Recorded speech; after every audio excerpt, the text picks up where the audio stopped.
Hey YouTube, welcome back.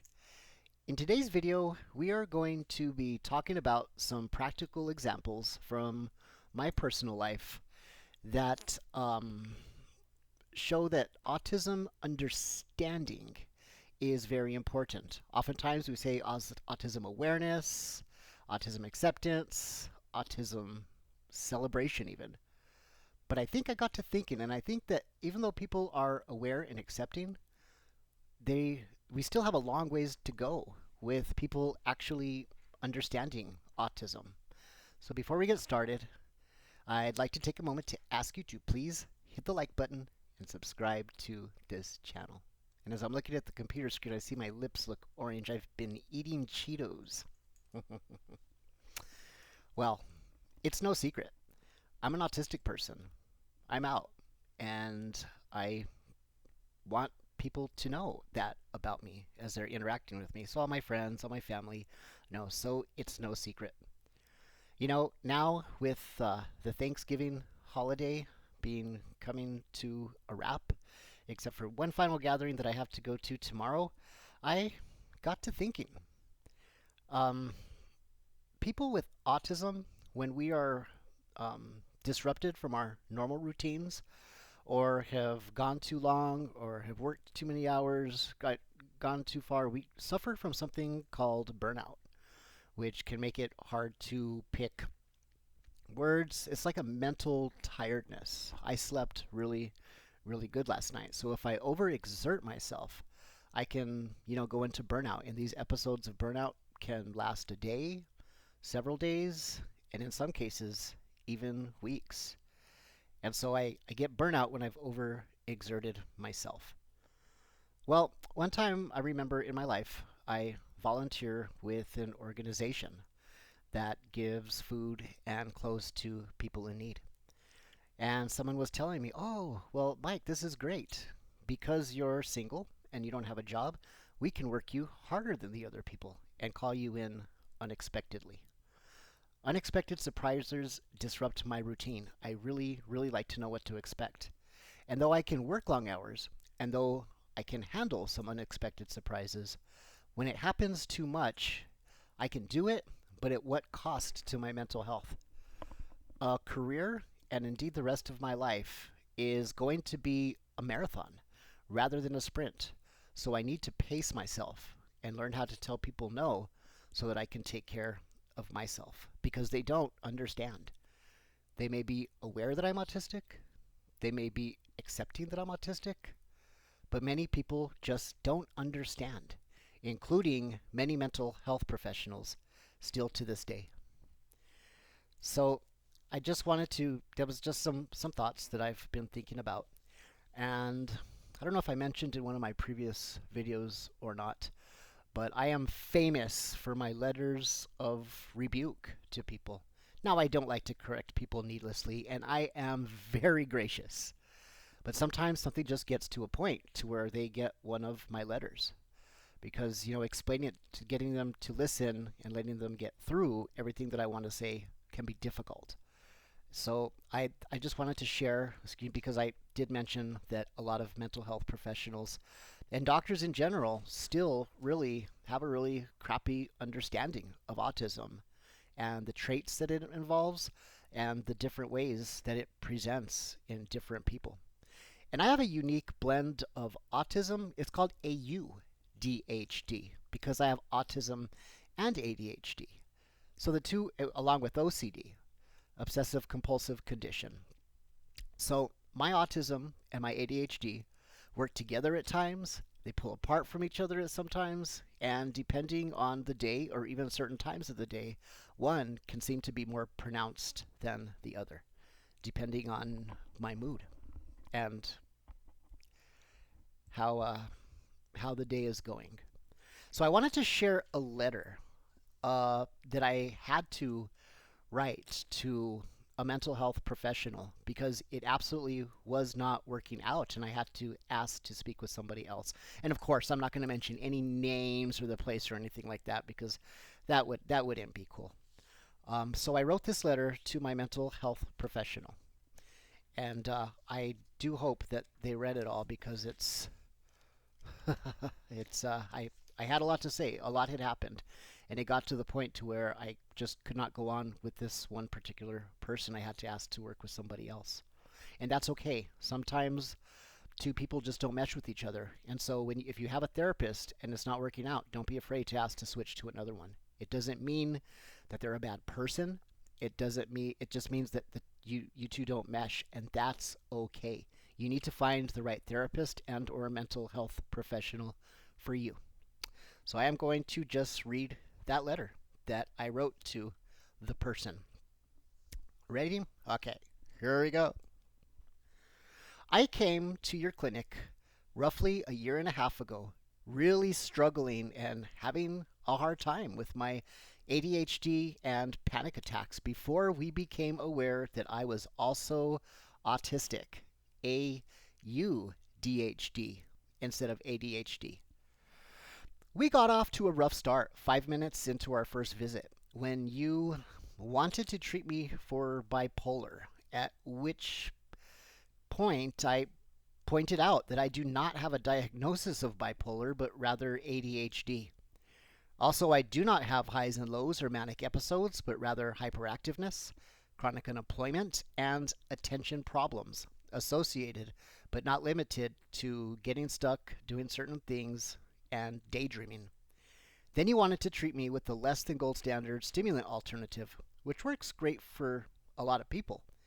But I reported to you that I had tried those and they were unsuccessful. They are based on antidepressants, the non-stimulant ADHD medications, and they work for many people, but antidepressants make me feel off. They just don't work for me. I haven't found one that has worked for me, and I've tried a lot of them. According to your own website, antidepressants and non-stimulants are used for ADHD when and after stimulants have failed to work. Even the non-stimulant ADHD meds are based on antidepressants. You then reluctantly said, okay, we will use stimulants. Over the course of our time together, we have continued to have differences and struggles working with one another. Due to my ADHD, I forgot to tell you during one of our quick 10-minute appointments that I discontinued an antidepressant that you did not even prescribe to me. But I did tell my primary doctor, who did prescribe it, that I had stopped taking it. You punished me when the antidepressant did not show up in my drug test by immediately taking my stimulant away, which embarrassed me at the pharmacy because I went to try to pick up my asthma medication the same day, and they tried to give me the stimulant because they did not know that you had taken it away. I tried to politely decline, but they were like, no, it's ready, at which point I had to tell them what happened. I did not accept it from them and instead called you when you raised your voice at me, saying, no, you can't have it. Are you there at the pharmacy now? I felt humiliated. There were people in line all around me as I was telling the pharmacist that you took my medication away after you called it into them and forgot to tell them that you had taken it away. I could have taken it, but I didn't because you told me not to. I was honest. I have my blood pressure taken much more often than your other patients who you visit over a computer screen from their own locations. I get frustrated with computers, which is why I prefer to come to the clinic in person. Your other patients don't have their blood pressure checked as much as me because they are not there in person to check in. It just so happens that I have a very common condition called white coat syndrome, which causes my blood pressure to be higher in clinic than at home. I tried to explain this to you when you told me very bluntly, I cannot go by what you tell me your blood pressure is. I have to go by what I see. Basically, that told me that you did not trust me to honestly report my blood pressure. That is not a good way to build a healthy relationship with a patient. And what you did not see is that in the office, they used a wrist monitor that day, which is not recommended by the American Heart Association because they tend to skew high. They did not properly brace my arm at heart level, and they were talking to me and asking me questions while the machine was measuring, which is also not up to industry standards because I was talking. You did not see my blood pressure being taken from another city and state. So because I actually went into the clinic, but even in the clinic, she was in another city and state, and it was still on a computer screen. So she didn't actually see anything. My blood pressure doctor is aware that white coat syndrome is very common, which is why she says, that's why we have you measure and monitor your blood pressure at home and keep a log. Well, that's a big difference in mindset. Due to my autism and sensory issues, it is not surprising to my blood pressure doctor that my blood pressure is slightly high. You also used the term cardiac issues with me, and there are no cardiac issues. I have slightly high blood pressure, that's all. Cardiac issues are things such as thickening of the wall, enlargement of the heart murmurs, blockages, stents, etc. I have none of those, so the term cardiac issues does not apply to my situation. I hope you did not write that in my medical record, as that can affect my treatment in the future if the medical professional looking at it takes it at face value and assumes it's true without thinking twice. I'm really sorry that I said yes when the person checking me in said, "Do you want to have your blood pressure checked?" I should have said, "No thanks. My primary care doctor is taking care of my blood pressure." Lesson learned about being too nice. I'm still a nice guy, that sometimes too nice. And that is just me. And I'm going to continue to be me. But I do tend to get walked on a lot. So Dexedrine, which I take for ADHD, is the most effective medication for me in the whole wide world because it works very well and it's been in constant jeopardy, and I worry that it will get taken away, which makes it impossible for me to have normal blood pressure in clinic. It would be kind of like telling a child that they could only go into Disneyland if their blood pressure is perfect and their heart rate is down before entering the gates. That's not going to happen. It's cruel even. I'm a worried mess when I go into our appointments because you keep reminding me over and over and over that we may need to stop stimulants. This is a huge source of mental anguish for me and is bad for my mental health because I always wonder if today is the day you will take my medication away. This worry and anxiety may add to my blood pressure reading the morning of our appointments and at other times between visits because it is always near to my mind and causes extra worry and stress.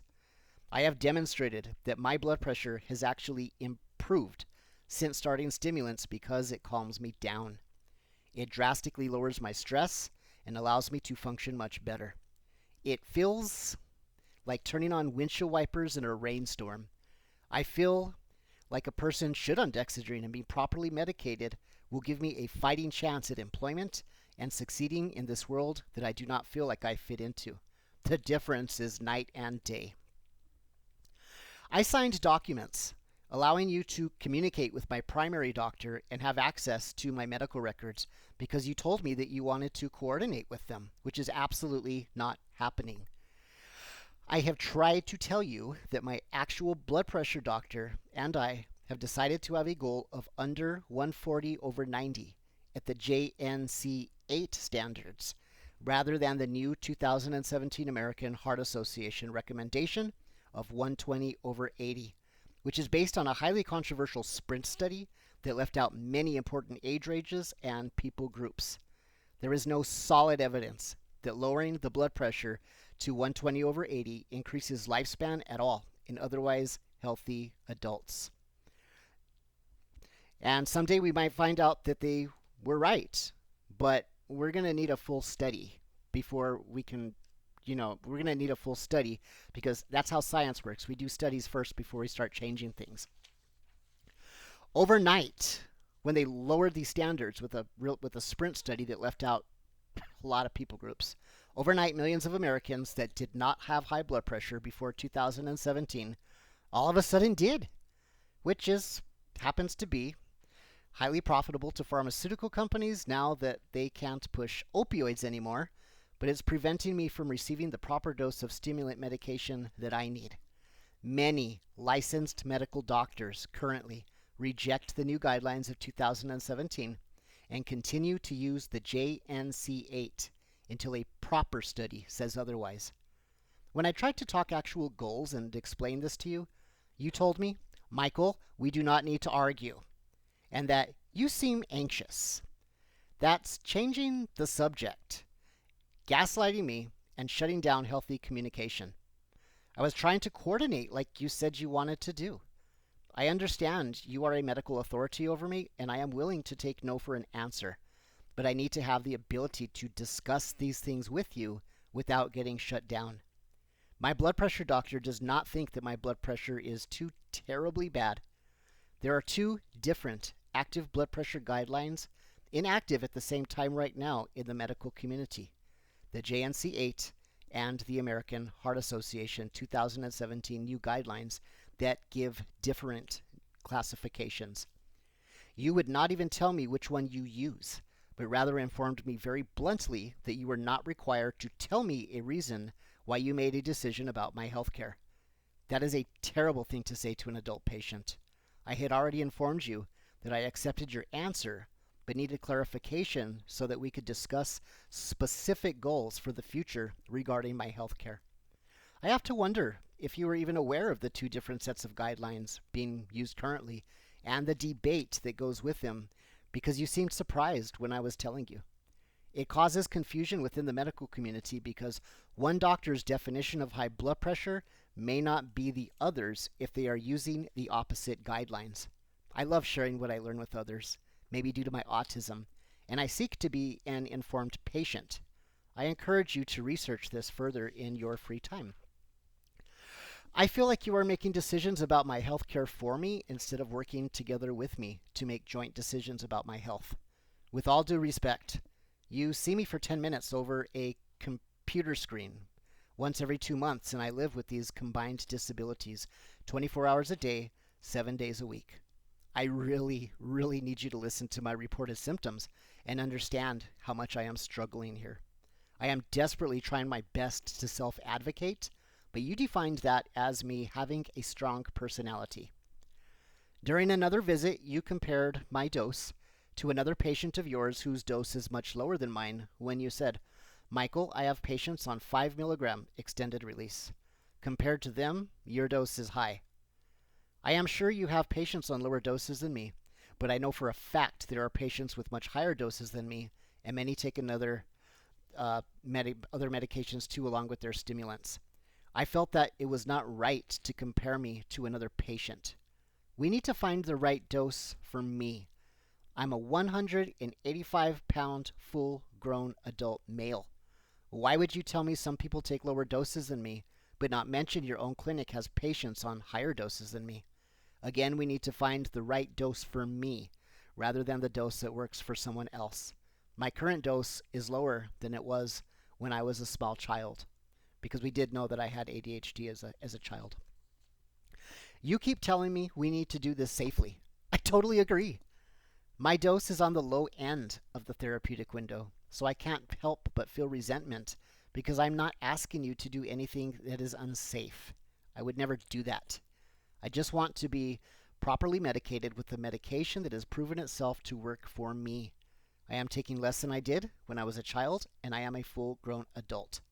My dose is too low, and I have been on the same dose for a year and a half. My current dose is the equivalent of 7.5 milligrams in the morning and 7.5 milligrams in the afternoon because they're 15 milligram extended release. Children a third of my size take more than that in many cases. At our second to last visit, you told me we may be able to raise it someday. What are we waiting for? I'm 45 years old, unemployed, and losing more time. That in itself causes major stress in my life and raises my blood pressure because I think of it constantly throughout the day. I'm absolutely terrified of the future and struggle with anxiety and thought spirals. Dexedrine treats this in me as I can focus on one thing at a time to get things done one bite at a time in an organized way. When I first informed you that I was seeking an autism diagnosis, you told me bluntly, "Why would you do that? They don't do anything. You will probably have to wait a long time because they do the kids first, because they're more important."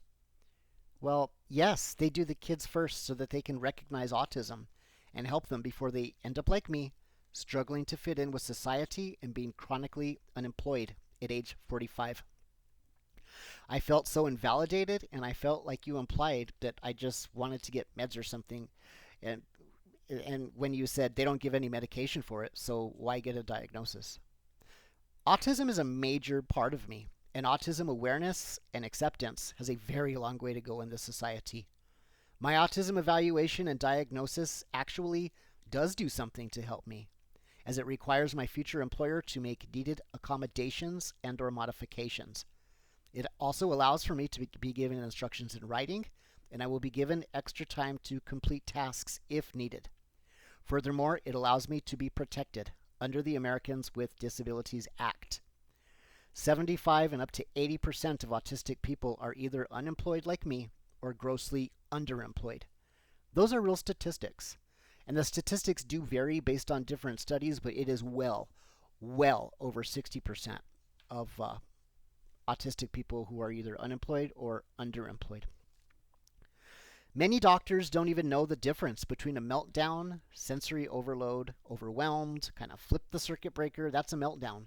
They don't know the difference between that and a tantrum, which is an attention-seeking manipulative outburst, because meltdown and a tantrum look very similar to the untrained eye. Your own website makes this mistake when they describe symptoms as odd tantrums and consistent undesirable behavior that continues as the child grows, which is disrespectful verbiage in my opinion. What am I going to do when my mother is gone? I'm absolutely terrified, which is precisely why my doctor sent me to you over a year and a half ago at a crisis point of unemployment and not participating in the world. I feel like I'm existing on the outside of society looking in the window. At our second to last visit, you suggested that I switch one of my blood pressure medications to a beta blocker. My primary physician told me later the same day, we are not changing my meds because the ones I am on are working fine, and she did not want me to get dizzy. Besides that, many people have an effect with beta blockers. They're not really great for people with asthma and even counteract the albuterol inhaler, and the albuterol inhaler counteracts the beta blockers. If you would have looked at my chart, you would have known that I take albuterol for asthma, but instead wasted 2 more months, which sets me back even further.